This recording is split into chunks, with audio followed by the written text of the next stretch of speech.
Hey everybody, and welcome to Schoolism Interviews, mini-series where we talk about art and life as an artist. I'm your host, Bobby Chiu. Victoria Ying is an incredible artist and educator that's worked in children's books, illustration, as well as animated films such as Tangled, Paperman, Wreck-It Ralph, Frozen, Big Hero 6, and Moana. She's admired for her visual development art, and we are so honored to have her teach Introduction to Visual Development on schoolism.com. Now, without further ado, here's my interview with the incredible Victoria Ying. Please enjoy. So, Vicky, prop design is something that I know really great designers really respect. And beginner designers, they could think of it like, yeah, I know how to draw a fork, I know how to draw a broom. I don't need to, what is the importance of prop design when it comes to actually designing a film? But I've heard the analogy of like environments or props. A lot of times they become almost like secondary characters. Yeah, for sure. Definitely like props, there's obviously hero props, right? So like if if there's like a magical sword or something, like there's a lot of different props that become very important and take up a lot of screen time actually.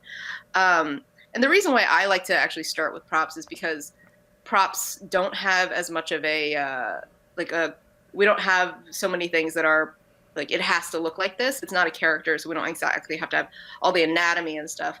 So I feel like it's the easiest kind of transition from talking about pure design language into something that's relatable. Um, like you said before, like props feel like they might be a little boring, but you'd be surprised. Like most of the job of an actual visual development artist is like designing props because there's just so many things that are around, especially if you're working in a 3D film. Like I feel like Big Hero 6, that was like 80% of my job was just designing props. And if you just like look at a fork and just draw it like the way that it is, like you're not really gonna get like the character or the storytelling in it. And even though you feel like, oh, well, it's just a fork, like what's it gonna really do? The fact that you have to design it means that, it's gonna lend itself somehow to the storytelling. And maybe it's not like a huge like, oh, it's so important, but it still will tell something about like the world and the characters. And because we have to get into that kind of minutia, it's actually really important to make it fun and interesting for yourself too.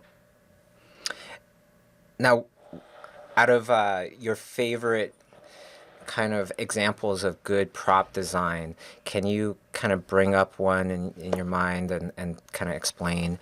Oh gosh, there's like so many because maybe like Wreck-It Ralph. I didn't design this, but it was designed by my mentor Kevin Nelson, and he designed all these guns for the Hero's Duty world.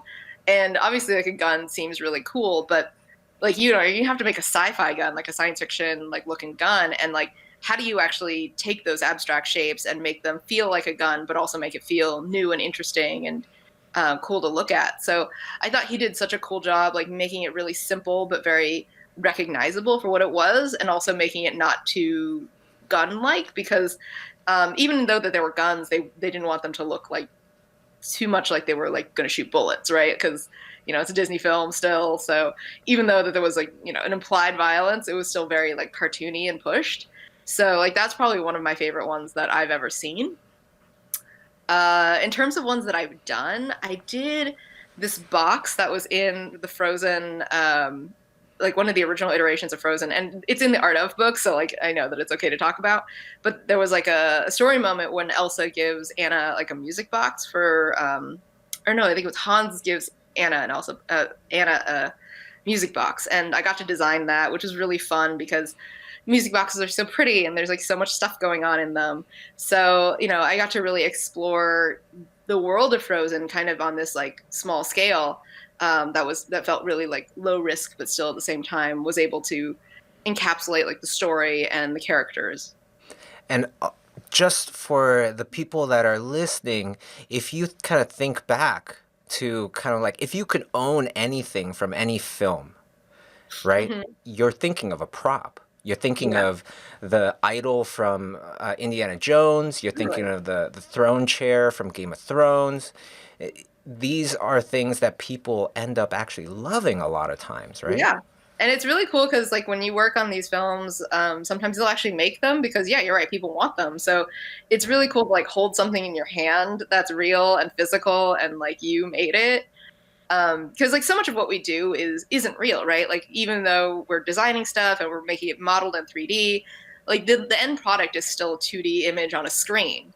It's never like a physical thing, but like with a prop, if they actually make it as a toy or whatever, it's just really, really, really cool to like hold it in your hands and be like, oh my God, like this thing exists. It's real. Like that's a pretty cool feeling.